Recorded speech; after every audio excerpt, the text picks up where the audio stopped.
Alors, messieurs, dames, nous vous souhaitons la bienvenue pour ce que je considère comme quelque chose d'historique. À titre personnel, c'est vraiment un honneur pour moi d'avoir ces 5 personnalités avec nous dans le cadre de la conférence qu'on appelle Legends of Hip Hop, et pas des moindres. La première qu'on a initiée était bien avant la période sombre du Covid avec Mr. Freeze. Donc, c'est un concept initié par Eldro et moi-même, qui sommes à la base activistes de la culture hip-hop genevoise et qui avons pour objectif de créer des ponts, en réalité, entre les générations d'activistes de la culture. Donc là, c'est back in the days, retour aux sources, retour aux origines, retour aux fondamentaux. Et j'aimerais que vous puissiez applaudir de ma droite jusqu'à la gauche, Monsieur Yann H. Yeah. Monsieur Lord Funk. Monsieur Patrick Duteil, a.k.a. Sydney en personne. Gou de Carvalho, a.k.a. DJ Gou, Original B-Boy, 84 Genève, ainsi que Serval, qui fait partie du prodige de la génération d'après. Donc voilà. Bonsoir, moi c'est Tony.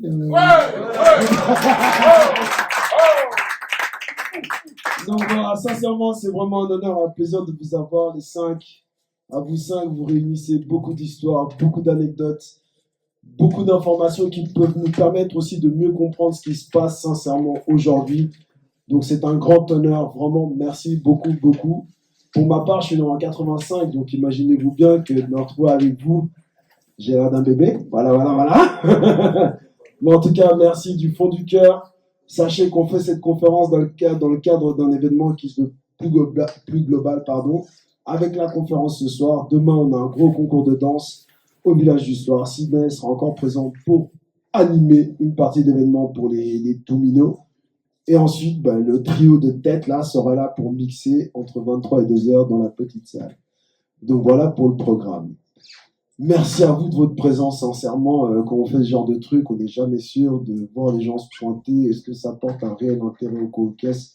Donc vraiment, sincèrement, merci beaucoup, beaucoup, beaucoup. On ne fait pas ça pour rien. Merci.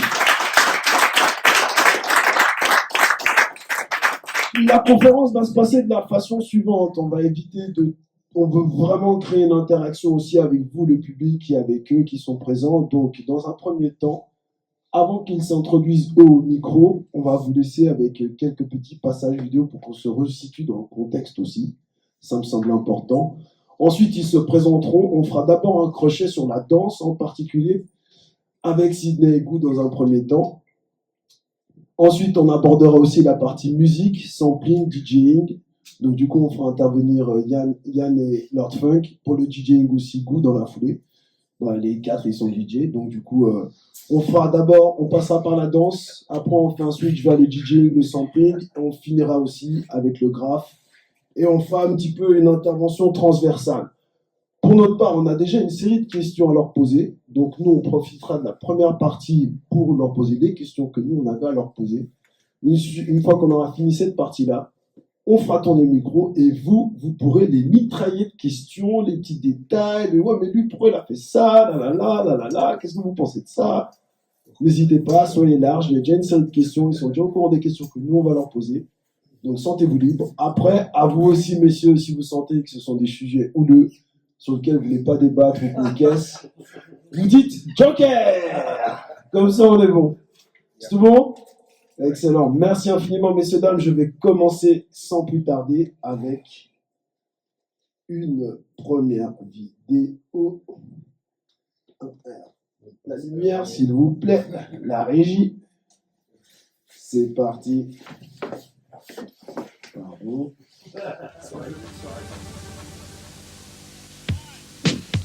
Bonjour les frères et sœurs. Aujourd'hui je parle comme un ascenseur. J'ai besoin de ça pour prendre de la hauteur. Ça c'est juste pour faire un peu de rime. Ok, aujourd'hui émission très spéciale avec des invités d'honneur. Pas possible, ça c'est une surprise, je vous dis rien d'autre. Ok, mais juste avant quand même, la leçon c'est le déplacement de Freeze avec Mr. Willy, le Zulu Man. Et moi, we play la leçon, la leçon, la leçon, la leçon. Bam, bam, bam. Bam, bam, bam. Bam, bam, bam. Ah yeah, well. Pour pouvoir bien assimiler le freeze ou le body pumping, j'ai un déplacement un peu dément que certainement tu connais déjà. Alors, pour toi qui veux tout comprendre, aujourd'hui je te le montre, le déplacement freeze. Regarde un peu. Comme ça.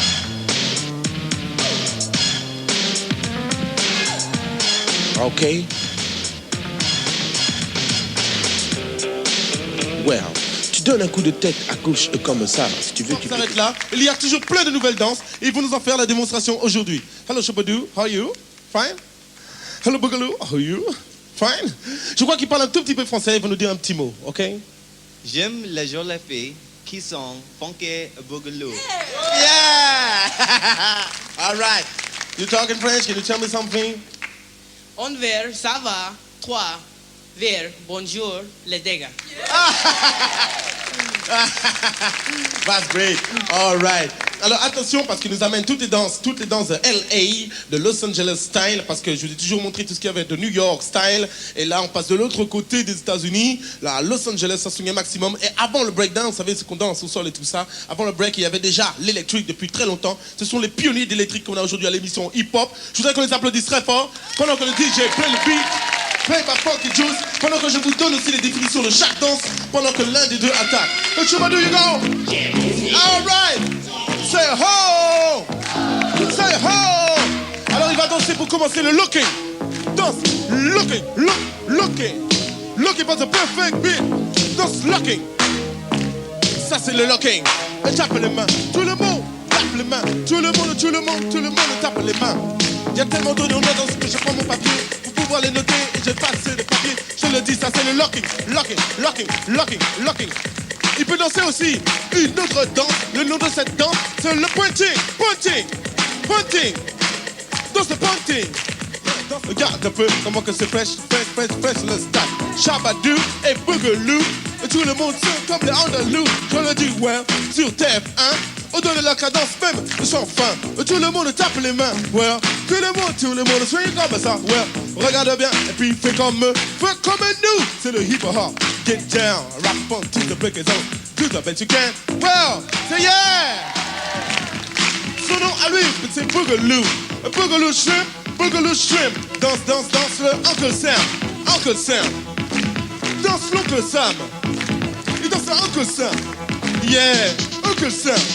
Tout le monde tape les mains, tape les mains. Well, et la cherche, elle va dans stop, baby, she's the funky beat, rap on. Well, je te le dis, ben non stop, c'est comme ça que c'est cool, yo. Well, regarde un peu, baby, we gotta know, man, the whole last dance, the last dance. That's just a few of the problems in the world today. Word.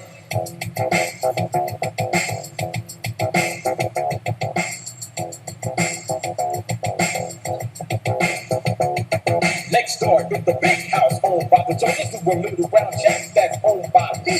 I get so mad every time that I see him, so I guess deep down that's called envy. I walk out every morning before I drive in my car. The old horse and buggy, I should say it is, compared to the new car of Mr. Jones when my car is 12 years older than his. I just live in my house and I'll be alright. And the old Cadillac still gets me around. Wind up the phonograph and listen to a song titled Don't Let the Joneses Get You Down.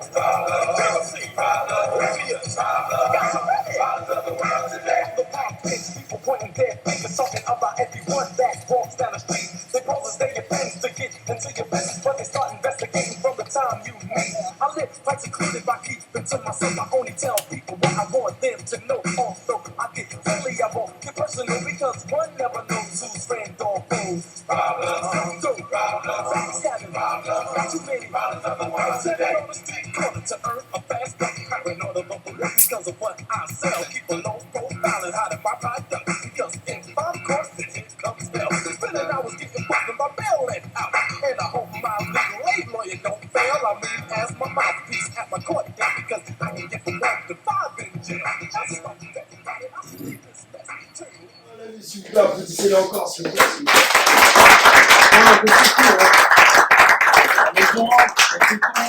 Papa, c'est quand même monsieur. Non, Tiens, take the mic. Voilà, parfait.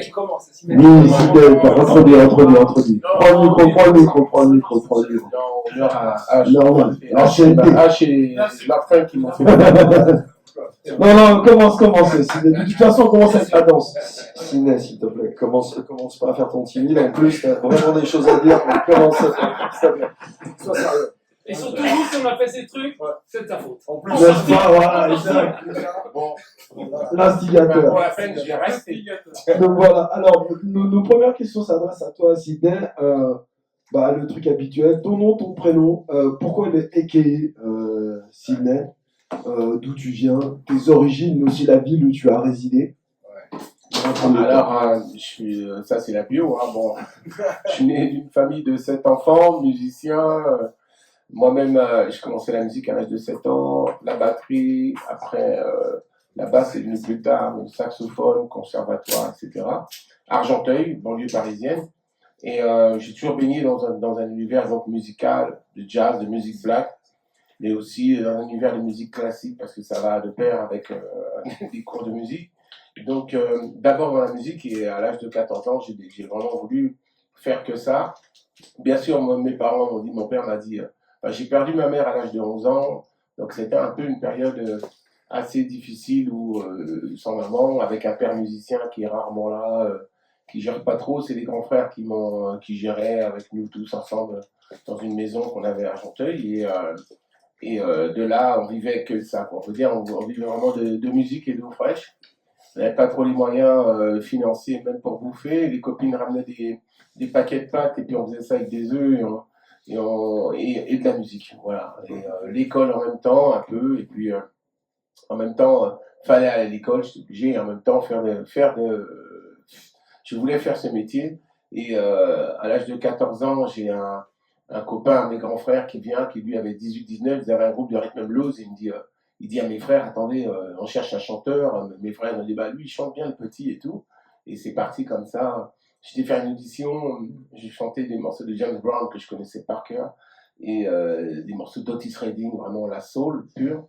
Et j'ai commencé donc à faire un peu de scène. Le week-end, quand il n'y avait pas école, j'avais le droit d'aller. Mon père me disait, tu as le droit d'aller chanter, que si tu ramènes des bonnes notes.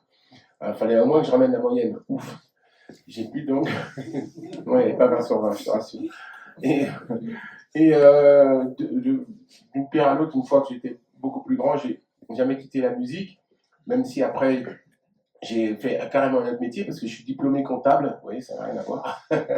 Parce qu'il fallait avoir un métier. Mon père m'a dit, faut que tu bosses à l'école. Et voilà, donc je travaillais 3 mois dans des entreprises comptables, mais que 3 mois, 4 mois, quand j'ai vu que ça m'amusait et que j'ai dit, il faut que je trouve un autre sauf-conduit. En même temps, j'étais dans des groupes de jazz rock. Je jouais du saxophone. Et en même temps, le jazz, mon père me disait toujours, tu vas faire de la musique, c'est un métier, ça t'invente, tu vas jamais gagner ta croûte. Moi, regarde ton père, obligé de travailler à l'usine et tout. Il avait pas tort. Donc, pendant que je travaillais le week-end, j'allais faire de la musique, des jazz sessions avec des gars et tout. Mais j'arrivais pas à joindre les deux bouts, j'avais vraiment aussi besoin d'argent parce que j'étais livré à moi-même. Donc, mon grand frère, un de mes grands frères a dit, attends, il y a un bar, là, on va le transformer en discothèque. Comme j'ai toujours collectionné des disques, mes grands frères collectionnaient des disques vinyles, de soul et tout ça. Il m'a dit, viens, lui, mon grand frère, il m'a dit, allez, hop, on va prendre ce bar-là, on va le retourner, on va faire une discothèque avec, et toi, tu vas être le DJ. Et puis voilà, ça a démarré comme ça, parce qu'à la maison, quand on faisait des booms, c'est moi qui mettais les disques. J'ai travaillé pendant un mois aussi pour m'acheter mon premier tourne-disque stéréo où tu enlevais les enceintes, les speakers dessus. Tu mets une à droite et à gauche par un stéréo. On faisait des fêtes comme ça. Et là, on est en quelle année? Alors, oh là là, j'avais quel âge? Je sais pas, j'avais 15-16 ans. Okay. Ouais, 16 ans, 17 ans. Et quelle année? Je sais pas là. Chacun a compté, je suis né en 55, donc 72, pas 70. Avant 70. Avant 70. Et c'est-à-dire qu'avec mes frères, on a tout vécu. Le premier disque de Johnny Hallyday, je l'ai vu arriver dans les années 60. Voilà, j'ai un peu, on dit, je suis d'une classe de naissance une génération qui a qui a vécu l'arrivée du rock'n'roll, Eddie Mitchell, Johnny, et j'écoutais Europe 1, RTL, où il passait que du rock'n'roll. Tu avais de temps en temps un Otis Redding, un James Brown, comme ça de temps en temps, puisque c'est Johnny Hallyday qui a fait venir Otis et Jimi Hendrix à Paris, il les trouvait bien, et qu'à cette époque-là, il n'y avait rien sur le plan funk, soul, tout ça, et nous on kiffait que ça, quoi. Donc j'ai vu toutes les danses arriver, le twist dans les années 60, j'étais gamin, j'avais 6-7 ans, les premiers disques de Chubby Shaker, Let's Twist Again, on a vu les vinyles arriver, mon frère pour ses 18 ans, mon grand frère que tu as vu danser, 78 ans, pour ses 18 ans, le premier, on lui a offert un 16 tours, le premier 16 tours de Johnny avec Retiens la nuit, mais en même temps il y avait les James Brown qui étaient là, c'était un peu une époque où, j'aime à dire ça, où nous de notre génération on a vécu toute l'évolution rock'n'roll, j'aimais bien aussi bien les Stones que les Beatles, que voilà, que James, on écoutait de tout. Voilà, on disait toujours, tiens, pourquoi les Noirs ils sont pas aussi célèbres que les Blancs comme les Beatles qui reprennent justement la musique des Noirs, parce que les Beatles au début ils reprenaient toutes les chansons de Ray Charles et que nous on n'avait pas cette place-là. On était déjà dans une espèce de recherche à développer ça aussi bien James Brown qu'après beaucoup plus tard le même problème soit arrivé pour Bob Marley et de trouver une clientèle plus blanche que rester ghetto, quoi. On avait déjà ce souci. Donc à 17 ans j'allais dans une boîte, mes frères m'emmenaient dans une boîte qui s'appelait la Bohème, qui a été la première boîte américaine black à Paris. On y allait pendant que la tour Montparnasse se construisait. Ça date, hein. C'est là, dans une petite rue qui s'appelle le passage d'Odessa, qui existe toujours. La tour Montparnasse, c'était genre au 3e étage. Ils ont tourné le film Dernier Tango à Paris, dans cette rue. Tu la vois, la rue, tu vois la tour Montparnasse qui se construit. Il y avait 3 boîtes là, une boîte portugaise, une boîte black tenue par un juif, et une autre boîte, c'était... Et là, il y avait que du funk. Il n'y avait pas de DJ, ça n'existait pas. Ouais, ça n'existait pas. Il y avait un jukebox. Et le patron mettait des pièces de 1 franc ou 10 centimes, c'était des 1, pour que la musique s'enchaîne. Donc, c'est-à-dire qu'on dansait sur la piste. Après, il fallait attendre que le 45 tours, il remonte, qu'un autre. Tu vois le délire sur la piste? Tout le monde danse un sex machine, après tout le monde attend que le jukebox. Après, le jukebox mettait notre disque. Après, clac! Mais c'était pas des versions longues, c'était le 45 tours, c'était les 45 tours dans le jukebox. Voilà, j'ai vécu tout ça. Et moi, pour rentrer gratuit dans cette boîte, comme j'étais petit, j'avais 17 ans, j'avais pas encore 18 pour aller en boîte, je dansais bien, donc le patron juif, il était à la caisse, avec sa caisse comme ça, il tenait, il dit, toi tu peux rentrer parce que tu danses bien. Donc, j'avais pas de sous. Et on faisait déjà des défis de danse avec la famille Elan, qui sont aussi des danseurs très très très fameux. Donc la danse a toujours été chez nous, chez moi, imprégnée dans mes gènes, et surtout la musique funk, le soul. Et le week-end, quand même, le barman, il avait une platine, et il ramenait des disques des États-Unis, je sais pas par quel moyen. Et il y avait des disques de James Brown, et là c'était toujours souvent James Brown, ou alors c'était Barry White, ou c'était Isaac Hayes. Et vous savez pourquoi? Pourquoi Barry White, pourquoi James Brown, et pourquoi Isaac Hayes? Qui a une question au DJ, ça. Pourquoi? Il mettait souvent ces mecs-là. Est-ce que c'est les seuls qui arrivaient déjà? Non, c'est parce que c'était les seuls mecs, avec Curtis Mayfield, sur certaines chansons, donc Curtis Mayfield d'ailleurs on croit que c'était une chanteuse quand il a fait Mouvement Neuf, c'était parce que c'était des versions très longues, les chansons elles duraient 7-8 minutes. Alors quand il mettait les slows, lui il était au bar, il mettait les disques, donc il mettait des trucs très longs pour pas être emmerdé, et nous on dansait et il pouvait servir au bar. Donc il prenait toujours les mecs qui faisaient des versions très longues, donc Barry White c'était long, Isaac Hayes, les X-Rap, Sharp, je sais pas encore la chanson plus longue, mais les X-Rap, du double album Black Moses, je dis ça pour les vinyleux. Et puis Curtis Mayfield, quand c'est sorti Mouvons Neuf, la version elle est longue, alors il mettait les versions longues, c'est tout, on cherchait pas le tube. Et puis les slows, Barry White, alors nous il y avait les slows à l'époque, alors là pour aller choper les gonzesses, on n'était pas trop en sueur, après. Alors là, voilà, il fallait donc Barry White, Isaac Hayes, là c'était canon. Voilà, j'ai bien. Et quelles sont tes références musicales à toi, à titre personnel? Elles sont multiples. Après, elles sont comme tout le monde, toute la black music, mais j'écoutais tout. Mon père m'a habitué à écouter tout, aussi bien la salsa, donc je pouvais écouter à l'époque du Pacheco. J'aime beaucoup la musique salsa parce que comme je suis musicien, c'est cuivré, c'est d'un niveau musical, la salsa, le jazz, t'es dedans. Et donc je peux pas te donner de nom parce que bien sûr c'est James Brown qui m'a tout amené parce qu'il y a la musique, la danse, la vibration et tout ça, tout ce qu'il y avait c'est James Brown. Mais Stevie Wonder, mais toute la richesse. Moi petit j'écoutais Otis Redding, toute la maison Stax Atlantique. On avait les formidables Rhythm and Blues. Tu connais, toi qui es vinyleux. Toute la série, j'avais volume 1, volume 2, volume 3. Et t'entendais, c'était les premières compilations de soul. Et hein? Pardon? Ouais. Et tu entendais Aretha Franklin, tu découvrais tous les artistes, Esther Phillips, je découvrais tous les artistes de soul dedans, et ça s'enchaînait. Et nous, quand on faisait des booms, on mettait la compilation Formidable Rhythm and Blues parce que c'était carrément mixé, et on pouvait danser. Il y avait la face rythmée et la face slow. Alors j'en ai encore quelques-uns chez moi. Donc c'est les artistes qui m'ont marqué de ce côté-là, c'est tous quoi. Tous ont amené leur empreinte avec une manière complètement pas différente, mais les artistes, ils ont tous amené quelque chose. Surtout j'écoutais. Mon grand frère chantait sur du Sam and Dave, alors fallait écouter. On écoutait forcément tous ces artistes de soul avant et dans le funk. Le précurseur, bien sûr, c'était James Brown. Et j'avais un frère assez foufou. Et un jour, il vient avec des albums de Sly Stone. Et là, on tombe sur un autre truc. Et Sly Stone, quand ça arrive, on s'est dit, mais... Et mon frère était complètement fou. Et un jour, il ramène le premier album de Parliament. Et là, on se dit, c'est quoi ces fous-là? Le premier album, Chocolate City. Avant, il y avait l'autre album, Get Up on the Dance Rock. Tu vois. Et là, on est tombé dans le P-Funk sans le savoir. C'est la même chose qui m'est arrivé pour passer très vite. De Parliament, George Clinton, pour ceux qui ne font pas les... George Clinton. Parliament, c'est George Clinton. Ouais. On voulait beaucoup par Smith, par exemple. Voilà, et George Clinton a amené ce que James Brown a dit de George Clinton a dit, James Brown c'est bien, mais il va trop vite, on va faire un truc plus cool, plus P-Funk, c'est-à-dire plus pur, et en même temps, avec une bande de furieux.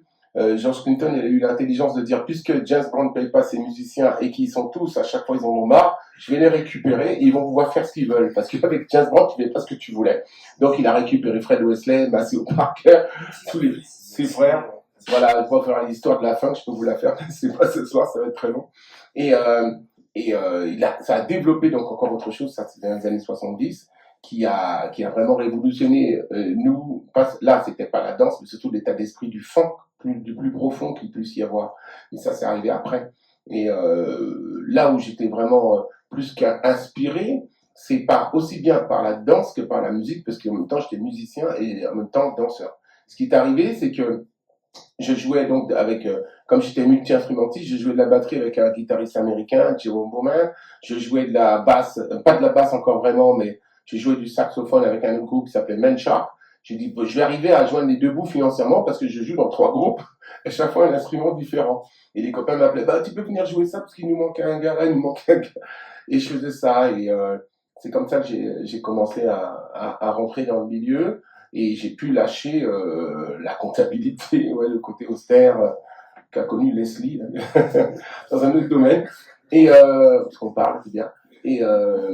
Et ce qui s'est passé, c'est que le DJing est arrivé un jour. Donc, je travaillais dans une boîte qui s'appelait le Roco Club, dans le 18e, un bar qu'on a transformé en discothèque, tenu par un Africain. Son petit bar, il marchait bien. Il dit, ouais, vous voulez le transformer, allez-y. Donc, c'est devenu le club. J'étais l'un des premiers à avoir mélangé les Antillais avec les Africains. Ça n'existait pas. Il y avait une seule boîte qui s'appelait le Tour Club à Stalingrad, mais les Africains ne se mélangeaient pas aux Antillais, et les Antillais n'aimaient pas se mélanger avec les Africains.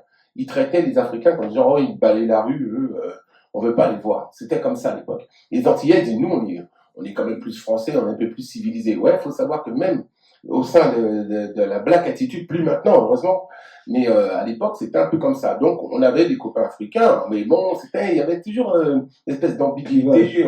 Les Africains et les Sénégalais, ils venaient pour nettoyer la rue, ramasser des poubelles. Donc, nous, les Antillais, on parle bien le français, c'était horrible, d'ailleurs, à cette époque. Donc, on a créé ce lieu où les Africains et les Antillais se mélangeaient. On avait donc des bons copains africains, des bons copains antillais, ça se passait très bien. Des fois, ça se passait très mal, ça se terminait avec une hache. Parce que les Africains, à force de se faire traiter, ils allaient chercher la hache du pays. Ils coupaient des bras, oui. C'était... Je dis, ah bon, je suis sauvage, je vais te le montrer. Et là, oui, on a eu des périodes, bon, il y a des anecdotes, je ne vais pas raconter ça ce soir. J'ai essayé de faire court. Et donc après, le patron, je mettais donc, pour les DJ, j'avais une platine, et c'était pas une technique, c'était soit une Lemco ou une vieille truc, je sais pas quoi. Et je passais, pour passer un autre disque pour que ce soit rapide, j'avais un lecteur cassette, et j'avais mes cassettes un peu préparées, et je transitais, j'empilais les quelques maxis, ça n'existait pas trop, les albums les uns sur les autres pour que je puisse faire vite fait, puis je disais au micro une connerie. Et après, quand tout était plein, j'enlevais la pile de disques que j'avais empilés et je préparais déjà un. Et entre-temps, qu'est-ce que je faisais? Ben, je parlais. C'est là où a commencé mon côté animateur. Parce qu'il fallait bien que je comble, les gens n'allaient pas rester sur la personne. Ah ouais, les gars, ça va et tout. J'enlevais jusqu'au jour, pardon, jusqu'au jour où j'ai demandé au patron, j'ai dit à mon frère, écoute, il faudrait que j'ai une deuxième platine, comme ça on arrivera à mixer et tout, ce serait sympa. Bon, écoute, on va lui demander. Quand on a demandé au patron, puis la boîte tournait bien plein, c'était plein, 100 personnes, c'était plein, c'était un petit truc. Et quand on lui a demandé, il a dit quoi, ça y est, t'as pris la grosse tête, tu crois que t'es un grand DJ, dehors. Et on s'est fait virer. Tout simplement. Ouais, parce qu'il s'est dit, oui, vous me demandez une deuxième platine, j'ai pas d'argent, faut encore acheter du matériel, il y a déjà assez. On est parti, puis après j'avais un copain guitariste qui me prêtait un ampli, on a fait des booms partout, on faisait venir du monde, etc., etc. Je vous passe l'aventure. Et après, j'ai rencontré j'ai été faire un gig, jouer dans une boîte de nuit avec Jérôme Bowman, un guitariste américain, un acheteur-batteur. Et à la fin de la nuit, il y a on a fait le concert de 20h30 à minuit, après ça devenait discothèque. Et donc quand on a fini, on plie notre matos, nous, pour laisser la place sur la piste, après le concert, et le DJ est en train de s'embrouiller avec la patronne.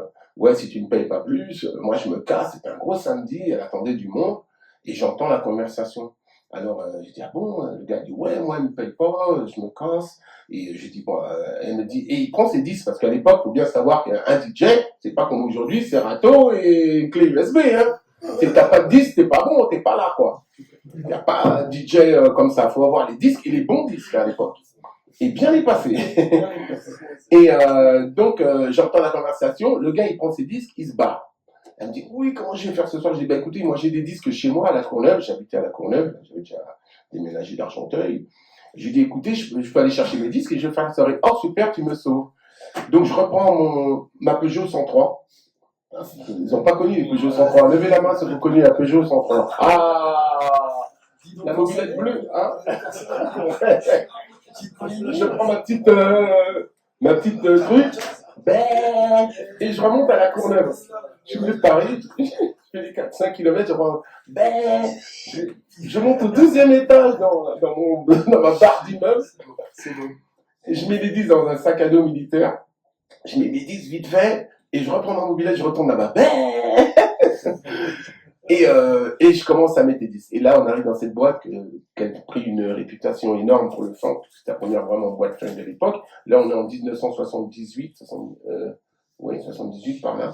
Et c'est l'Emerald Club. Rue des Petites Écuries, pendant une nuit. Et là, je m'installe, et là, c'est un carton. Alors, le mec, l'antillais qui mettait les disques avant, qui n'a pas réussi à obtenir son truc, il est venu, m'a piqué ma mobilette. C'est lui qui m'a piqué ma mobilette, parce que je l'avais attaché. Il y avait des packmètres à l'époque. Maintenant, c'est peu, on prend en photo, les amours. Et j'avais mis un truc, mais il a soulevé, il m'a piqué mon scooter, je sais plus pour rentrer mon scooter. Ma mobilette, ma 103, ma mobilette. Et un jour aussi, il est venu me menacer dans la boîte, il dit, ouais, tu m'as piqué ma place, et mais vieux, c'était déjà un peu violent, il a cassé une bouteille pour me trancher la queue. Mais il est fou, j'ai de la Courneuve, il est fou, je dis, voilà, bon, bref. Et c'était une boîte qui était la première boîte où vraiment je pouvais me dire, fais ce que tu veux là. Je mettais du funk, mais je mettais aussi de la salsa, je mettais du reggae, il n'y avait pas de raga, c'était pas encore. Mais j'allais chercher mes disques de dub, je mettais du dub parce que j'allais à Londres chercher les vinyles, parce que j'ai dit, en France, il n'y a pas assez de trucs, donc je prenais mon train jusqu'à la gare Victoria, je descendais à Black Market, Piccadilly Circus, tous les trucs de vinyle, je faisais la queue, je levais la main pour acheter tous les disques que j'avais besoin et je rentrais pour avoir les nouveautés. Pourquoi tu levais la main? Parce qu'à l'époque, il faut leur expliquer ça. Ouais, ça c'est beau ça. Donc à l'époque, quand on arrivait en Angleterre, par exemple, puisque moi aussi ça m'est arrivé pour trouver les scuds, t'arrivais dans une boutique, le mec il jouait toutes les nouveautés qu'il avait, et toi, bah, tout le monde était dans le magasin, puis toi tu levais la main, tu disais bah, celui-là tu m'en mets un quoi. Ouais. Et le mec il faisait des piles, et quand il avait à la fin, tu jouais, tu ramassais ta pile, et voilà, tu payais. Exact. marrant, C'est ça. Ça fait bien longtemps qu'il fait. Voilà. Donc j'allais à Black Market, j'allais dans tous les trucs, et je rentrais, l'Emerald Club, c'était la boîte où, oui. C'était quelle année? Alors 78, 79 par là. C'était avant 80. Vraiment avant 80. Et parce que j'ai fait l'armée en 75, j'ai fait le Rock Club 76, 77 par là, 77, 78. Et faut que je retrouve des trucs. Et donc les gens venaient à l'Emerald Club. Ils se disaient c'est là que ça se passe. Donc tous les gens de la banlieue parisienne et parisiens, tout le monde venait là. En plus c'était une boîte où c'était la seule boîte où tu pouvais rouler un joint, il y avait des flics et ils disaient rien. Les mecs ils roulaient leur joint sur le bar. Le barman, c'était un gitan comme ça, avec le flingue au-dessus. Toi, c'était le genre de c'est même pas la peine. Si tu sais pas, il y avait que des noirs et des arabes. Et puis, voilà, il y avait quelques blancs. Et la patronne, c'était une polonaise bien blanche, bien blonde, prof de piano. Tu vois, le truc incroyable. Et donc, quand cette boîte de fous, c'est une boîte de fous, mais moi, je voulais mettre toutes les cultures. Et là, j'aimais bien changer, parce que du funk toute la nuit, je trouve c'est bien, mais les gens, ils venaient, tout le monde était pluriculturel. Donc, j'ai commencé à avoir des rastas qui venaient, parce que comme il y avait du joint, que ça dealait, peut-être même autre chose, c'était redevenu un point de deal. Donc, la police judiciaire du quai des Orfèvres, ils étaient là, les mecs de la brigade des stupes, ils se mélangeaient, ils ont dit à la patronne, on va pas vous fermer la boîte, parce que on a qu'à les prendre à la sortie, hein, c'est très bien, gardez la boîte ouverte. Et tous les mecs, ils savaient. Alors, t'avais des rastas d'époque qui venaient, mais j'ai pas eu que des rastas. J'ai eu les Wellers qui sont venus. J'ai eu tous les groupes de reggae, dès qu'ils arrivaient jouer à Paris. Ils venaient après le concert ou à Emerald. Parce que quand je balançais du reggae, j'achetais tous mes dubplates en Angleterre. J'écoutais beaucoup de dub. Et j'avais tout, quoi. Donc, les mecs, quand il y a des gars, ils sont là, ils attendent. Ah, le reggae, la série reggae. Alors là, ça tombait. Passer Burning Spear, You Brown, You Roy, les Peter Tosh, tout ce que tu veux, voilà. Et là, c'était la messe, parce que je baissais la lumière, et puis il y avait que les basses, et là, les mecs, ils se mettaient comme ça, et puis ça roulait, ça fumait là-dedans, je raconte pas. Les mecs du Sydney qui nous a mis à trop bonne vibe, les mecs, ils me donnaient des sachets d'herbe comme ça. Les mecs avaient des locks comme ça. Yo man, tiens pour toi. Je fume pas. Alors je ramenais l'herbe à mes musiciens. Je mettais ça dans mon étui de guitare. Mais tu mets, t'as quelque chose dans ton étui quand j'allais en répétition. Je répétais avec les Rita Mitsuko. Il y avait le groupe téléphone qui jouait à côté. On répétait dans des caves. Et là, moi j'ouvrais ma valise de ma guitare. Et j'avais toujours de la weed. Je donnais. Tu veux qu'on te l'achète? Je dis, mais non, je sais pas, les mecs, c'est pour vous. C'était une période complètement de fou, jusqu'au jour où j'étais convoqué à la police au KGL. En fait, là, je commençais à faire l'histoire. Faut que je m'arrête. Ça passe à la position radio, et puis ouais, on va accélérer. Bref. Et les KGL me convoquent, ils me disent, bon, ils me sortent, comme on dit, à l'époque, les albums photos. Et lui, tu le connais, je dis, moi, vous m'avez pris pour qui? Vous savez très bien qui je suis, vous m'avez convoqué, je suis venu. Ils savent très bien que moi, je ne fais rien de tout ça. C'était compliqué un peu, cette époque. C'est vraiment une période qui fait partie de l'histoire du hip-hop et en même temps surtout du DJing et du monde de la nuit, on va dire. Et voilà, jusqu'au jour où il me dit, hey, lui, c'est sûr, tu le connais. Je pense que c'était mon cousin. J'ai jamais vu ce mec-là.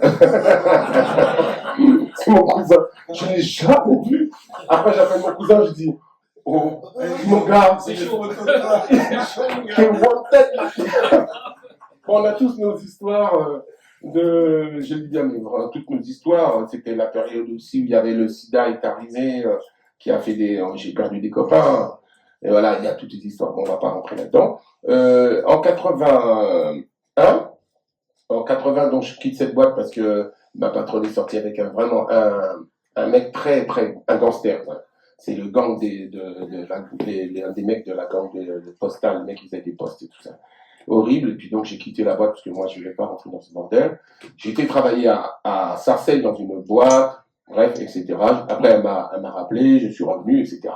Et en 81, débarque une petite bonne femme en début de soirée, une petite blanche, elle veut rentrer, elle voit la patronne à la caisse. Je voulais rentrer, il paraît qu'il y a un DJ là, il est bon. Mitterrand passe la France à gauche, à voter. 81, élection, les radios libres. J'entends enfin deux mecs, Smith et Wesson, sur la première radio libre d'État, qui s'appelait donc Radio 7, parce que c'était la 7e radio libre d'État. Il y avait Radio Bleu, ça commençait à venir, les radios libres. Et c'était la radio libre de Radio France. Et je savais à peine, parce que nous, on vivait vraiment la nuit. Et cette femme demande à rentrer. La patronne dit non, madame, je ne peux pas vous laisser rentrer. Elle dit pourquoi? Elle me dit mais ça, c'est une boîte de black. C'est la blanche qui est la patronne de la boîte qui dit ça, une blanche. Tu vois. Elle dit mais madame, moi je paye l'entrée s'il faut, je vais rentrer. Elle dit je vous conseille pas, parce que notre boîte était considérée comme une boîte coupe-gorge. Il y avait très peu de bagarres, il y a eu 2-3 coups de feu une fois, mais c'est tout. Et mais tu vois, et moi je me suis fait tirer dessus 3 fois. Et ouais, bon. Et non, les mecs étaient jaloux, histoire de gonzesse, et tout, les mecs sont fous. Et bref, je veux rentrer, écoutez, je veux voir le DJ. Non, madame, je vous laisse pas rentrer, c'est une boîte, c'est moi la patronne, je vous laisse pas rentrer, je paye l'entrée. Non, vous rentrez pas, c'est parce que tellement la boîte noire de monde, des blacks, des arabes et tout ça, elle voit cette petite femme, c'est dit, oh là là, elle va rentrer là-dedans, ils vont la dépouiller. Elle a fait un tel forcing, parce que cette femme n'aimait pas qu'on lui refuse quoi que ce soit, elle est rentrée, il était début de soirée, donc il n'y avait pas encore tout le monde, elle est rentrée, elle vient, elle se met à côté de moi dans la cabine, à côté, à l'extérieur, sur la barrière, et elle me dit, monsieur, quand est-ce que vous allez commencer à mettre de la musique? Je dis, bah, je suis en train de classer mes disques, la soirée n'est pas commencée, il n'y a pas encore la lumière, je dis, j'attends qu'il y ait du monde et je démarre. Mais j'étais étonné, quoi, elle détonnait complètement de mon public, tu vois, une petite femme, sympa, mais bon, rien à voir. Qu'est-ce qu'elle fait là, cette dame? C'est la police, c'est quoi? Elle me dit pas qui elle est. Et puis, elle s'impatiente parce que pas de patience. Alors, bon, bah, vous allez démarrer quand? Je dis, bah, c'est pas ma patronne, qu'est-ce qu'elle m'embête? Moi, je démarre quand il y a du monde. Je vais pas mettre de... Surtout que j'avais l'habitude de démarrer quand il y a du monde, les gens s'installent, je mets un générique et boum! C'est pas, moi, je démarre pas, il n'y a pas de warm-up, hein, c'est boum! Et, bon, écoutez, j'en ai marre, il faut que vous démarrez. Puis arrive un moment, les gens, ça rentre. Et je démarre ma soirée toujours générique. Je crois que je m'étais déjà... je dirais... Non, je dirais. Et Heatwave, tout comme ça, je crois. Je démarre. Alors quand je démarre, je prends le micro, comme elle fait c'est vous que je veux, c'est vous que je veux. Elle se met à gueuler. Qu'est-ce qu'elle veut, celle-là? Qu'est-ce qu'elle veut? Oui, c'est vous que je veux. Vous allez venir travailler avec moi. Ah bon? On va voir depuis quand. Vous allez faire de la radio? Non. Non. On ne me dit pas non, monsieur, à moi. C'est vraiment un film. Elle le raconte aussi. Hein. Et je dis, si, moi je ne veux pas faire de radio. Moi, si, vous allez venir, vous allez apprendre. J'ai dit, jamais fait de radio, je ne veux pas faire de la radio. Elle me dit, oui, parce que là, la radio, il faut besoin de vous. Bref, je lui dis, écoutez, moi j'ai besoin d'avoir un public devant, moi, parler à des gens que je ne vois pas. Je ne sais pas faire ça. Vous allez venir. Je lui dis, non, elle n'en peut plus. Elle n'en peut plus que je lui dise non. Elle me donne sa carte. Et sur la carte de visite, je vois le logo de Radio France. Je lui dis, c'est là que je vais faire la radio, madame? Elle me dit, oui, c'est là, la Radio France. Il va venir à Radio France. France Inter, c'est là. Je lui dis, c'est là qu'il y a une grande tour, il y a tous les disques du monde entier là-dedans. Elle me dit, oui. Je lui dis, est-ce que je pourrais y avoir accès si je travaille là-bas? Elle me dit, ben oui. Ah oui, je vais faire la radio. C'est un peu ouf, hein. Mais le hip-hop, on ne l'a pas amené comme ça. Et finalement, j'étais bien, j'avais ma petite carte, je pouvais aller me balader là, t'aurais été content. Hein. Le digger number one français. Bref, et pour faire plus court. Hein. Et donc, je démarre à Radio 7, et quand j'arrive là-bas, il y a une réunion, il y a tout le monde autour de la table, et je lui demande, mais quand même, comment vous avez fait pour me chercher moi? Elle dit, écoutez, j'ai une tranche de musique, c'était une femme très catégorique, j'ai une tranche de musique qu'il faut que je compte, je cherche un animateur, de 10h à minuit, c'est une tranche, je veux que de la musique noire, africaine, la musique noire, et on m'a dit que vous êtes le meilleur. Donc, je cherchais un animateur noir pour mettre de la musique noire. Bon, ben, oui. On m'a dit que c'est vous. Qui vous a dit ça? Elle. Elle s'était pris Clémentine Sélarié, qui était pote aussi avec Jacques Higelin. Et comme Jacques Higelin, il adorait la salsa, et il venait tout le temps dans ma boîte, et Clémentine Sélarié, elle venait tout le temps dans la boîte. Alors je regarde Clémentine Sélarié, elle me dit, bah oui, elle cherchait un animateur noir pour mettre de la musique noire à la radio. Alors j'ai dit que c'était toi, elle a été te chercher. Je dis, bah merci. On est devenus hyper potes, on a commencé à faire la radio. De la radio pour faire plus court. Donc cette femme s'appelle Marie-France Bruyère. De la radio, elle était directrice de cette station. Elle est passée, au bout de 2 ans, non, il faut que je passe par là. Je faisais donc une émission thématique du lundi au vendredi. Le lundi, c'était jazz, je me rappelle plus. Le mardi, c'était machin. Le jeudi, c'était le reggae. Donc j'avais des connexions avec toutes les maisons de disques, de reggae. Quoi? Blue Moon. Oui, Blue Moon. Ouais, Jan, elle s'appelait Jamie, elle venait toute une blonde. Elle m'emmenait tous les mecs de reggae d'Angleterre qui venaient pour la promo. Il y avait aucune chaîne de radio où on passait du reggae, du funk, tout ça. Donc, tous les petits labels venaient m'amener leurs artistes, interviews, j'ai des belles photos. Et à la radio, et ça a commencé à monter. Et j'avais un jour où je mettais une soirée où c'était très thématique. Je mettais électro. J'ai dit ça, je vais appeler ça électro parce que j'écoutais déjà des embryons d'électro, Kraftwerk, qui arrivaient, des trucs très. Et ce jour-là, tous les gens, c'est un rendez-vous où la musique changeait tous les soirs. Et ce jour-là, l'électro, il y a le standard qui sonne. Et au standard, on me demande au standard. Il n'y avait pas Internet, hein, quand c'est bien les téléphones. Il y a toujours une nana qui était au standard. Je dis, demande le téléphone. J'y vais entre 2 disques. Je dis, oui, vous êtes en train de passer une chanson là, d'Africa Bambata. Je dis, bah ouais, j'ai ça, c'est bien, c'est nouveau. Je passe ça. Elle me dit, ben, il est chez moi. Je dis, oui, je dis, François Mitterrand aussi, il est là. Je raccroche. Il y a encore une folle, tu sais, à la radio. Je retourne au platine, et j'étais en train de passer Planet Rock et tout. Je dis, putain, c'est bien cette musique et tout. Il y avait encore 2-3 trucs comme ça qui commençaient à arriver. On est en 82. Et ça ressonne. On te redemande au standard. Non, j'y retourne. Oui, je vous dis que Bambata. Je dis, vous allez arrêter de m'embêter. Ouais, Bambata est chez vous, c'est ça, l'artiste. Mais je lui dis, il est chez moi. Vous me croyez pas? Je dis, bah non, arrêtez. Bon, ben, je prends un taxi, j'arrive avec lui. Oui, c'est ça. Et puis, je raccroche, je retourne à la musique. Un quart d'heure après, je vois un type massif arriver avec plein de colliers, Zulu Nation. C'est qui ce mec? Casquette, machin et tout. Avec 2 mecs aussi, 2-3 mecs. Et elle arrive, c'est Laurent Suitou avec qui j'ai fait l'émission. Après, et elle arrive, et lui s'installe. Il me dit, oui, c'est ma musique. Alors là, la terre, elle s'est arrêtée de tourner. J'ai fait, ah. Il s'assoit en face de moi à la radio, interview improvisée. Vous êtes qui, quoi, machin et tout. Il m'explique. Mais là, il me dit, ça fait 1 heure que je suis chez Laurence et que j'écoute ce que tu passes. Tu passes ce qui marche. Ça, c'est toute une culture qu'on est en train de monter avec Far Freddy. Et ça s'appelle le hip-hop. Il dit, ah bon, c'est pour ça que sur certaines pochettes, je voyais déjà des trucs, il y avait des prémices, parce qu'il y a le label qui se montait, le français de Celluloid, et tout ça. C'était très embryonnaire, mais eux, c'est des Français qui bossaient déjà à New York, mais qui ont commencé à monter des trucs avec Bernard Zécry et tout ça. Je ne les connaissais pas. Je dis, ah bon, mais moi j'avais quand même, on m'avait déjà donné quelques disques, et je les passais. Je dis, ah bon, et il m'explique, il me dit, et toi, alors hors radio on parle, il me dit, bah toi tu es de la Courneuve, tu as commencé comme ça, ben c'est comme moi. J'ai dit, tu donnes aussi des cours de danse aux jeunes qui n'ont rien dans la cité? Je dis, ouais, j'ai des jeunes. Il dit, mais tu es mon homologue. Donc écoute, voilà, il me donne un collier, il me dit, je te nomme premier roi Zoulou. Alors je dis, Zoulou, attends, il m'amène dans quoi le mec? Mais j'étais inspiré par ce qui se passait, parce qu'il y avait un courant musical, il y avait une force. Et le problème, je dis problème pour dire que c'était tellement bien, qu'il est venu, c'était la première tournée de New York City Rap, il est venu avec Fable et Mr. Freeze qui faisaient partie des New York City Breakers. Est-ce que tu peux rappeler Zulu Nation pour ceux qui n'arrivent pas à situer Rappeler. Ouais, ce que c'est. Rappeler quoi? Alors c'est juste un état d'esprit positif, transformer les énergies négatives en esprit positif. Donc c'était plus un état d'esprit qu'on apportait sans vraiment avec des codes, mais tu es obligé que tu respectais ou tu respectais pas, c'est pas grave, mais c'était surtout une espèce d'exutoire pour donner une moralité, une moralité positive à toute la culture hip-hop.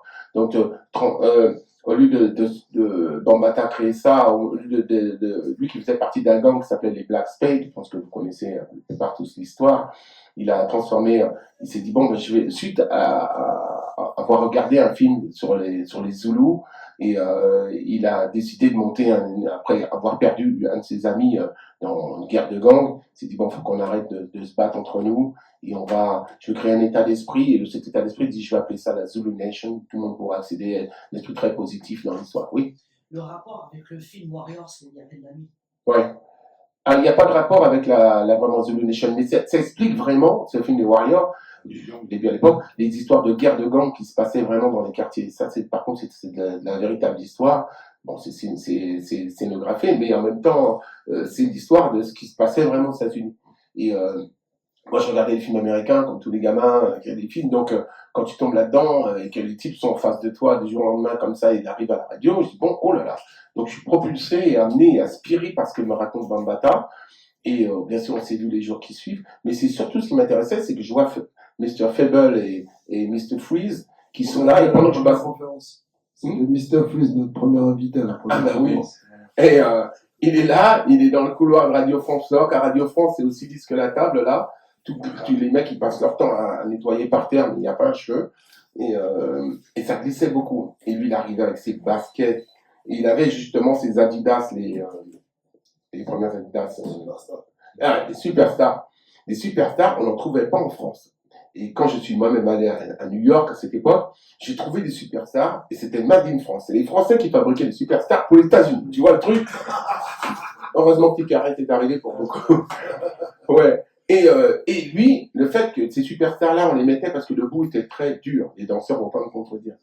Le bout était tellement dur en caoutchouc que tu pouvais justement faire tous tes slides, tous tes déplacements avec, parce que si le bout est trop mou, bon, c'est pas pareil, voilà. Donc, on s'est dit, et puis de toute façon, la mode à l'époque, c'était voilà, ce que tu portes, ton survêtement Adidas 3 bandes, et les superstars, les Adidas 3 bandes, parce qu'il fallait, pour créer le mouvement qu'on voit, je l'ai expliqué en télé, donc, c'était les autres marques de survêtements sont mis à faire pareil, parce que tu avais les Pumas, après, oh, faut mettre des bandes, ça marche, tu vois, etc.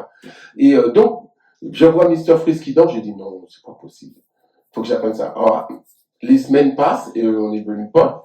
Et un jour, j'ai un coup de fil pendant l'émission. Sidney, c'est marrant, t'es bavard, mais là, on t'entend pas à la radio. Je dis oui, c'est normal, je suis en train d'apprendre à danser. Donc, Fable me commence à montrer des rudiments de Smurf, m'explique, le Mime Marceau, je les invite à la radio, il m'explique d'où il a pris ça. Fable, pareil. Et je tombe dans la culture hip-hop sans savoir que je tombe dedans. Il faut savoir. Parce que on parle pas de culture hip-hop, on parle d'un mouvement hip-hop, voilà, est-ce que ça va être une mode ou pas, on sait pas. On tombe dedans. Et on s'est dit, bon, et un jour, je dis, bon, puisqu'ils étaient tous là, que Futura 2000, le graffeur, là, ça va te parler, lui sortait avec une Française, Sissi, qui est Carrier, il avait 2 ans, il avait 2 enfants avec elle, il venait souvent en France, et je lui dis, voilà, quand tu reviens à telle date, on fait une émission ensemble, tu vas graffer, faire des dédicaces sur les t-shirts des jeunes, parce que les jeunes ils m'écoutaient. Je dis ok, alors j'annonce à la radio, tout à fait anodin, je dis ça. Je dis venez tous à la radio, tel jour, avec un t-shirt blanc, Futura 2000 va vous le dédicacer. Mais les mecs qui venaient, ils connaissaient pas Futura 2000. Moi, c'est parce que j'avais interviewé, je dis vous savez, le graphe et tout, mais personne ne connaissait rien. En France, il n'y avait pas beaucoup d'immeubles graffés, quelques tags, mais pas grand-chose. Et ce jour-là, ça a été la révolution. Futura, il arrive avec les bombes et tout. Et les jeunes, ils sont arrivés, mais en masse de tous les quartiers.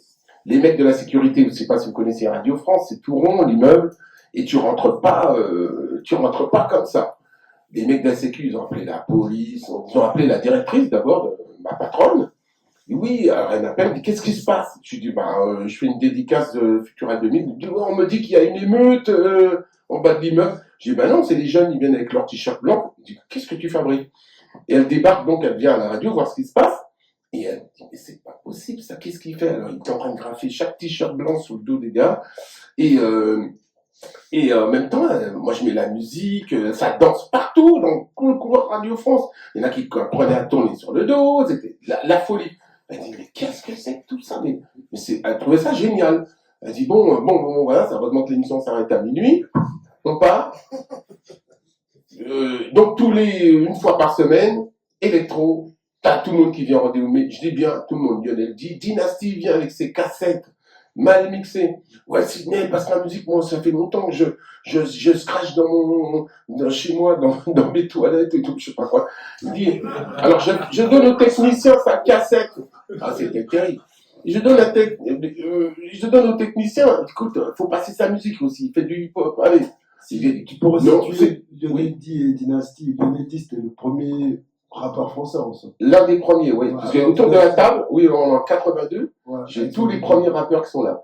Lionel D, pas Original MC, mais il y avait les premiers du 94 qui étaient là. Il y avait JP, on appelait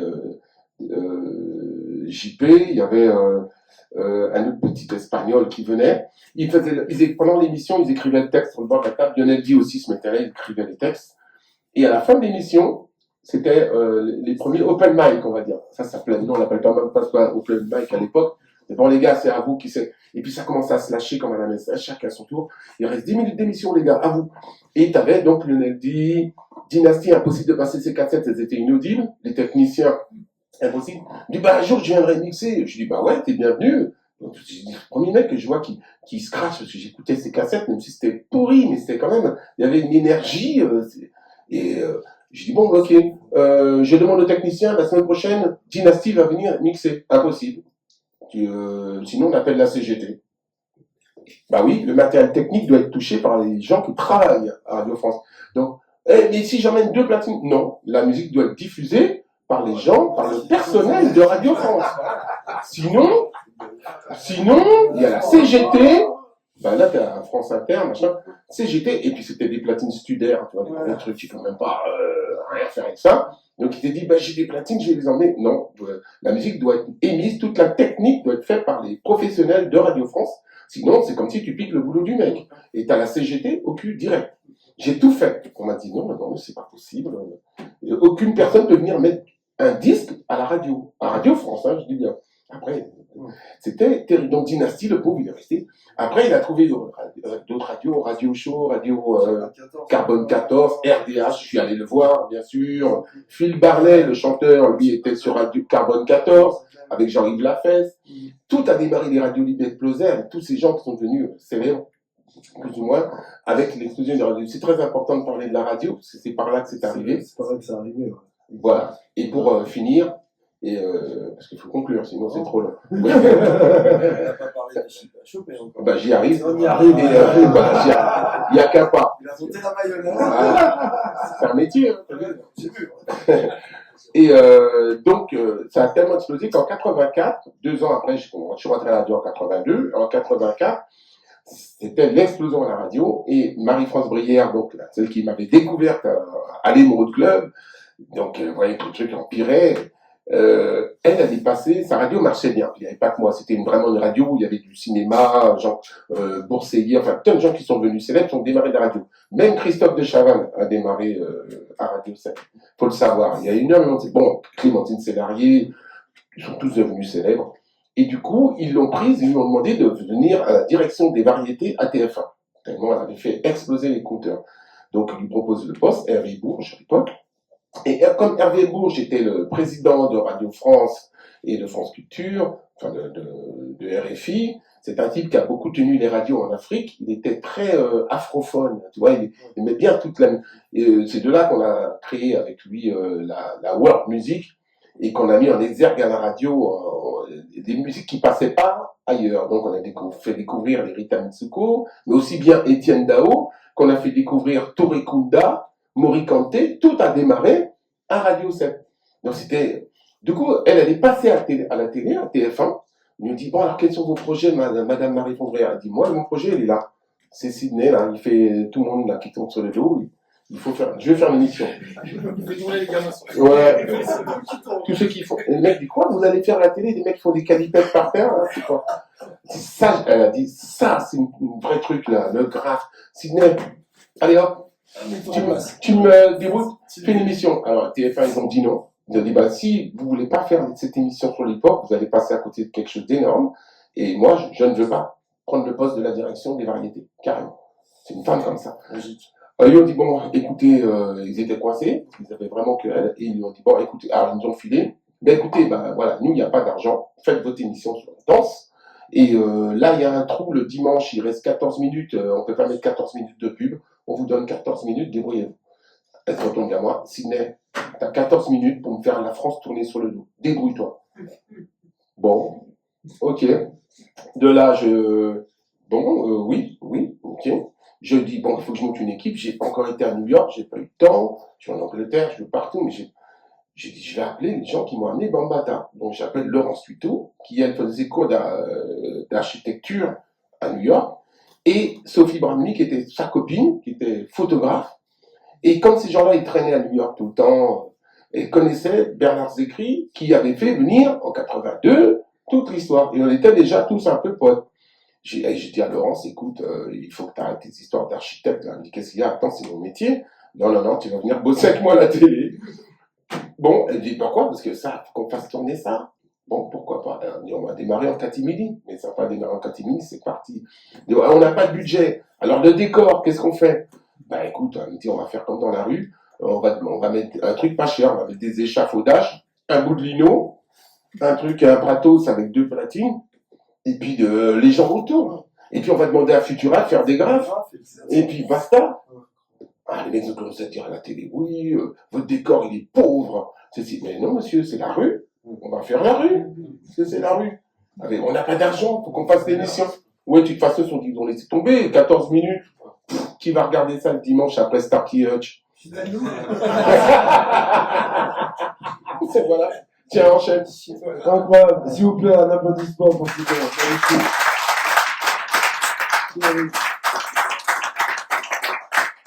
Merci. Je vais passer la parole à Gou rapidement. Voilà. J'ai bien conclu. Bravo. Voilà, merci. Bravo. C'était important. Sérieusement, quand même. Merci.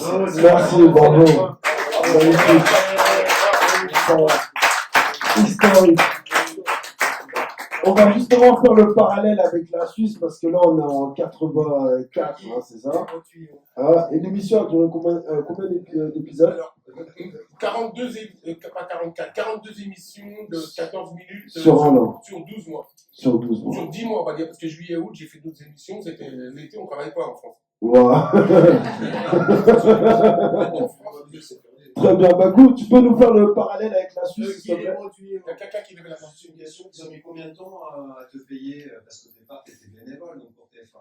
Ah bah, c'est pas du... Non, t'es obligé d'être salarié, mais tu touchais un pécule, je m'en rappelle même plus. Si, j'avais des fiches de paie, enfin, c'était bien, parce que DJ, des fois, on parlait une blague. Mais non, j'avais des fiches de paie, on n'était pas payé grand-chose, des danseurs non plus, c'était genre 50 € par émission, c'est des francs. Mais on gagnait une bricole. J'ai gagné beaucoup plus d'argent. J'ai commencé à être mieux payé quand tu deviens célèbre et tu pars faire des battles de hip-hop, tu vois. Et les gens qu'on sait, ça y est, dès que t'es connu, tu passes à la télé, t'as de la thune, t'es blindé, hein, les mecs du quartier. Vas-y pour toi. Attends, j'avais une Mazda jaune avec des autocollants dessus. Non, c'est beaucoup. On te laisse reprendre la parole. Ouais. Alors du coup, tu peux nous faire le parallèle avec la Suisse, parce que du coup, on est ici. Qu'est-ce qui se passait en Suisse? À ce moment-là. Donc, tu peux nous dire ton équipe, tes origines, ton âge et comment c'est arrivé pour toi qui étais de ce côté-là, dans cette partie-là du monde en Suisse ou... D'accord. Voilà, bonjour, salut à tous. Je m'appelle Bouchid Carvalho, voilà, j'ai 56 ans. 46. 56 ans. Voilà. Et puis, beau gosse. 56 ans, donc je suis né à Genève en 67. Après, je suis parti en Angola à l'âge de 9 ans. Et je suis revenu en 82. Donc, j'étais aussi déjà dans la musique, collectionneur de cassettes, etc. J'adorais ça, en fait. Bien avant le hip-hop, on était déjà dans le funk, mélomane, absolument, tout ça. Dessinateur. Donc, après, quand je suis revenu en 82, je suis revenu à Genève, après mon séjour en Angola. Et puis, on s'est retrouvés, justement, Grand Passage, on allait en fait dans les magasins, puis on voyait, en fait, on allait souvent au Grand Passage, qui était dans le magasin qui se trouvait au Mollard. Et là, il y avait DJ Eddy. en antillais, qui passait de la musique, qui passait du funk, donc on se retrouvait en fait un peu là-bas. Et donc tous les gens qui allaient là-bas, on voyait 2-3 mecs dans les bacs, en train de passer 2-3 petites vagues comme ça. Alors forcément on était là, bah tiens, toi, oui, exactement, c'est quoi ce truc, etc. Donc ça veut dire qu'à cette période, c'était déjà le début, 82-83, on avait déjà vu en Flashdance, les premiers clips de Malcolm McLaren. Donc c'est ça en fait qui furent nos premières inspirations. Moi j'adorais déjà la musique avant, donc j'avais déjà le disque de Chic, Funk, de Good Times, etc. Donc quand j'ai réécouté en Angola la version avec Sugar Ray Gang, là évidemment c'était un choc, hein. J'étais là mais c'est quoi ces trucs avec ces trucs par-dessus, c'était tellement bien que c'est un virus qui nous a tous pris comme ça. Puis après quand on a vu la danse, alors là c'était imparable, c'était un truc incroyable parce qu'avant on dansait sur du funk, James Brown, de Michael Jackson, mais là le break c'était un truc carrément d'extraterrestre. Donc évidemment on est tous tombés dedans. Alors on était toute une équipe de mecs à Genève, donc c'est dommage, il n'y a pas Joe Bami, enfin c'est les gars qui plus tard ont fait Duty Free, mais on était une équipe, j'ai les noms de tous les gars en fait, ATS, bon ATS il est venu un peu plus tard, mais il y avait Joe Bami, il y avait Mamie Andrian Jaffi et ses frères, Emilio Terrino, enfin 2-3 gars qui sont pas là malheureusement, donc c'est un gros jeu de vous ne connaissez pas les gars, mais on était une équipe, exactement, et puis après de cette équipe-là, Philippe Campbell principalement, et de cette équipe-là, en fait, sont nés environ l'embryon des premiers breakers, des premiers danseurs, et plus tard des futurs graffeurs, etc. à Genève. À Genève, hein, particulièrement. Strictement à Genève. Très bien. Et par rapport aux autres villes de Suisse, est-ce que tu savais s'il y en avait d'autres? Plus tard, quand on a fondé mon groupe, c'est-à-dire que voilà, moi j'ai commencé à danser, on a commencé à danser en 83. Ouais. Et puis après en 84, on avait déjà fondé le Crazy Gang. Je sais pas si tu avais des images en fait. Là, sur la vidéo, on était que 2, mais en fait on était 4, on était une équipe de 4. Et en 84, on faisait déjà on était considérés un peu comme les rois du surf genevois parce qu'on avait déjà fait plein de concours. Et à Lausanne, on avait déjà aussi dansé contre les Lausannois quelque part. On avait battu les Lausannois. Carlos, l'équipe de Carlos. L'équipe de Carlos Jeswan, absolument, qui était aussi les tout premiers b-boys de Lausanne. Ouais. Et c'était une première rencontre avec les Lausannois. On avait aussi rencontré des mecs plus tard, les premiers b-boys aussi sur Annemasse. On avait fait des concours en Macumba. Et puis on avait une équipe qui était vraiment très forte. Donc en fait, on avait gagné un peu tous les concours de la région en fait. Donc voilà. Nice. Et alors, juste 2-3 photos pour situer. Qu'est-ce qui fait que tu continues à faire ça, tu as fait ton métier, je sais pas. C'est-à-dire que voilà, nous on était. Non, voilà, ça c'est la vidéo, mais juste après, bon, il y a des photos de les gars, mais c'est-à-dire que.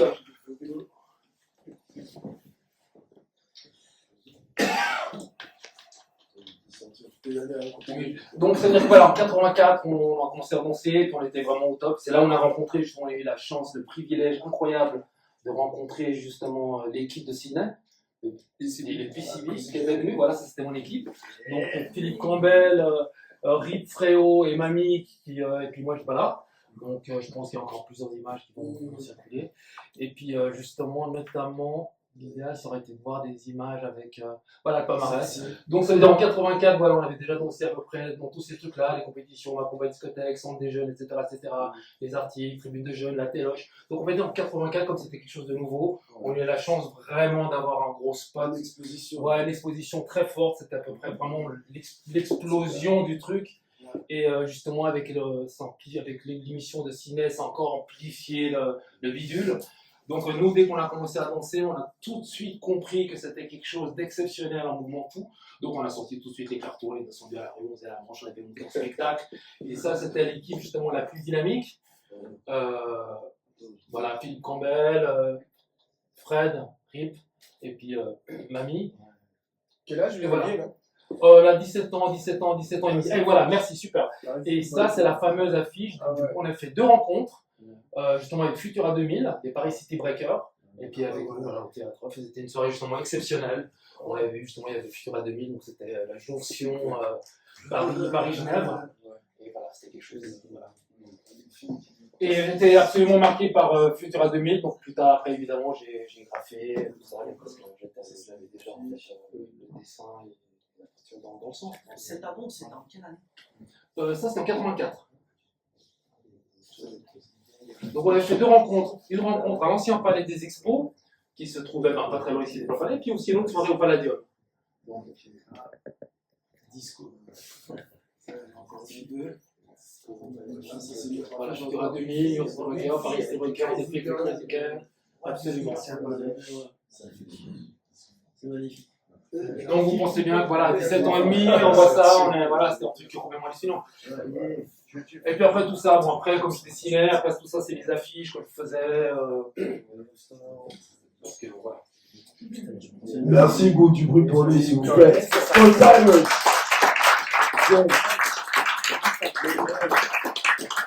Par rapport à la danse, on va revenir sur vous très vite, très rapidement. Par rapport à la danse, si vous pouvez nous citer 3 points positifs de l'époque que vous avez vécu, et je dirais 3 points négatifs, 3 moments forts dans cette période-là que vous avez vécu, ouais. Mais également 3 moments un petit peu plus difficiles, un peu plus marquants dans votre esprit par rapport, je sais pas, à l'évolution du milieu, les mœurs, la violence qui augmente, ou la récupération du milieu. Enfin voilà, 3 moments forts pour vous dans votre carrière à cette période-là, et puis 3 moments. Dis-vous, hein.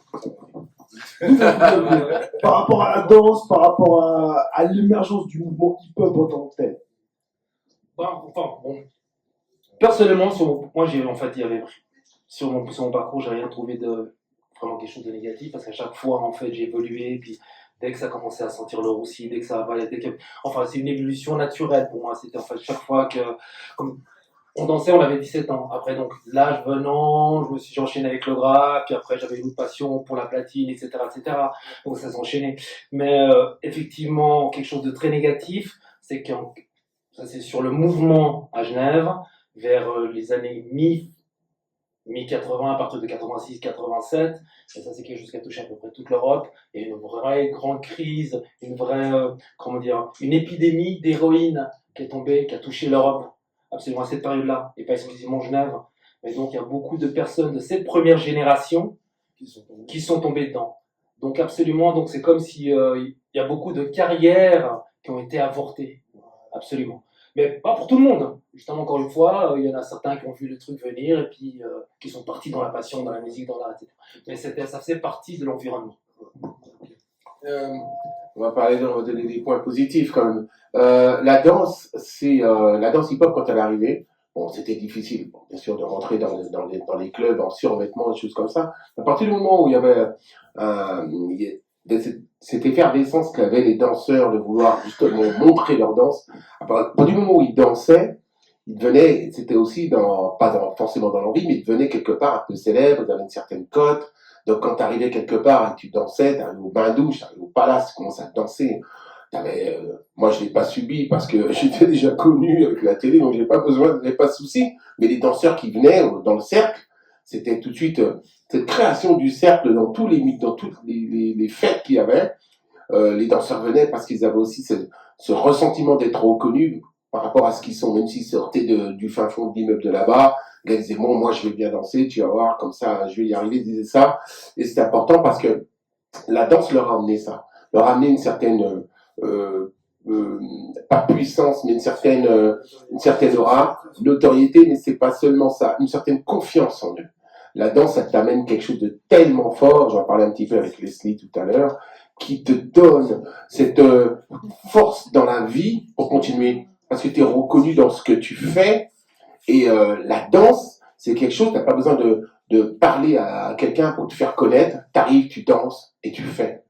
Moi, je sais que j'avais une part de timidité pour accoster les femmes, et j'ai toujours dansé parce que c'est plus facile. Dès que tu danses bien, on te voit, et bon, peut-être que là, je peux plus facilement parler avec les femmes. Mais beaucoup de musiciens, beaucoup de gens comme ça, parce qu'on a une certaine timidité, on va pas aller accoster quelqu'un. La danse, c'est un exutoire qui fait que tu peux, après, c'est pas que les portes s'ouvrent, entre guillemets, c'est que dans ton fort intérieur de toi-même, ta personnalité va s'en dégager. Et c'est cette personnalité-là que tout le monde cherche, et j'espère que vous avez tous d'ailleurs, au fond de vous-même, mais qui va ressortir et rejaillir grâce à la danse. C'est pas principalement pour le hip-hop, mais le hip-hop, c'était tous ces gens des quartiers qui faisaient rien, ils allaient à l'école, et puis du jour au lendemain, et le fait qu'ils aient bien dansé dans un battle, ils avaient une reconnaissance. Absolu du positivisme, c'est du pop lui-même. C'était ça vraiment qui était le truc absolu. Quand on parle du pop, moi j'appelle les 4 fantastiques. On va dire le break, le graphe, etc. C'est ça qui était le truc absolument génial, qui nous a tous pris à le corps, qui continue en fait. Maintenant, quand on voit évidemment l'évolution de la chose, on se rend compte de la puissance créatrice de ce mouvement, et c'est presque ce truc-là qui était qui enflammait le monde, on va dire, tout simplement. Pour donner un côté négatif qu'on a rencontré, surtout nous les DJ, c'est que pendant une période, les gens n'aimaient pas les soirées hip-hop. Ou alors on disait, parce que ça monopolisait la piste de danse, donc les gens étaient à côté, ils pouvaient pas danser, mais ils regardaient du spectacle. Alors, on dit, ouais, bon, le break, fallait casser le rond, le cercle pour que tout le monde se mette à danser, mais le cercle se reformait, parce que les mecs, ils voulaient en écoute. Soit il y avait des rencontres avec des mecs, attends, un tel, il vient au bain, ouais, il m'a corrigé la dernière fois, mais là, je vais le corriger. Il y avait vraiment du battle, par inter, il n'y avait pas encore Facebook, ni ce truc-là, mais les mecs, ils parlaient. Il y avait le film... Breaking Beat Street, tout ça. Voilà. Qui montrait qu'une Non, mais histoire de la c'était un danse. truc de fanatique, presque. Ouais, le hip-hop, de toute façon, c'était un mouvement de do or die. Donc, c'était un truc... On continue, et c'est une énergie que dès que tu te lèves le matin, voilà, tu peux regarder tous les films sur les breakers, leur histoire et leur vie, elle démarre comme ça. Déjà, le besoin d'amener des énergies positives pour passer la journée, la danse, la musique, le beat, et les boîtes à rythme, quand elles commencent à sonner, tu rentrais dans le tranche. On est jeunes, on est ados, alors imagine, quand on pense de musique, on est comme des fous, quoi. Donc, on se retrouve dans la jeunesse éternelle, on va dire, cette énergie qui est... Voilà. Magnifique. Du bruit pour eux, s'il vous plaît. Magnifique. Merci pour cette